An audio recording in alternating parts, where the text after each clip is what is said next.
NEET UG 2026 परीक्षा को लेकर सुप्रीम कोर्ट में एक और याचिका दायर की गई है। यह याचिका लेटर पिटीशन के माध्यम से दायर की गई है। याचिकाकर्ता के वकील सत्यम सिंह राजपूत हमारे साथ हैं। आइए इनसे बात करते हैं। सर, याचिका में क्या कुछ मांगे की गई? देखिए, सबसे पहले तो ये लेटर पिटीशन है। लेटर पिटीशन के तहत हमने सुओ मोटो कॉग्निजेंस की डिमांड किया और साथ ही साथ चूंकि सीबीआई हो रहा है, लेकिन इसमें हमने कोर्ट मॉनिटर सीबीआई इन्वेस्टिगेशन की डिमांड की है। हमने एनटीए को रीस्ट्रक्चर करने की डिमांड किया है और साथ ही साथ जो पेपर है उसको हमने डिजिटल तरीके से जो है साइबर सिक्योरिटी के तहत एक कमेटी बनाई जाए और उसके तहत और स्ट्रिक्ट तरीके से एग्जाम कराने की डिमांड की है।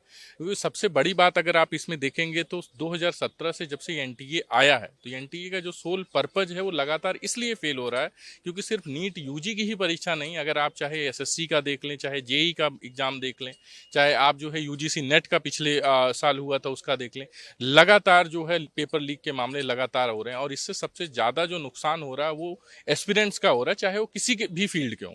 अगर आप नीट यूजी की बात करें तो 20 लाख बच्चों ने करीबन एग्जाम देने की जो उस पर तैयारी में थे। अब उनके इस एक कदम से आप देखिए करीबन 20 लाख बच्चों का भविष्य जो है निर्धारित होता है।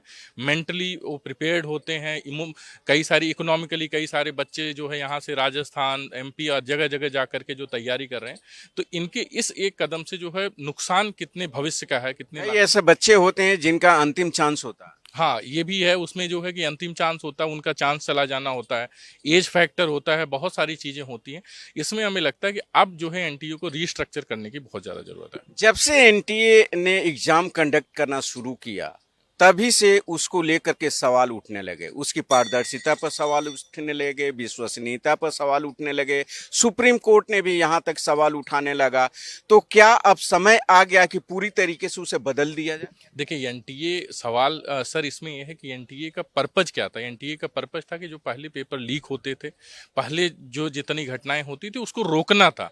लेकिन जब से एनटीए पिक्चर में आया तब से तो लगातार जो है पेपर लीक के मामले कम होने की बजाय बढ़ते ही जा रहे हैं। तो ये तो अपने आप में सबसे ज्यादा जो है संवेदनशील बात हो जाती है कि आप भविष्य जहां बनाने की बात है वहां पे बिगड़ रहा है। तो इसलिए जो है एनटीए का रिस्ट्रक्चर बहुत ही ज्यादा जरूरी है। तो अब देखना होगा इनकी ओर से भेजे गए लेटर पिटीशन पर सीबीआई कब तक संज्ञान लेते हैं और उसके बाद इस मामले में कब सुनवाई होती है, सुनवाई के बाद क्या आदेश आता है। भारत एक्सप्रेस के लिए कैमरा पर्सन शरद बारिक के साथ गोपाल कृष्ण।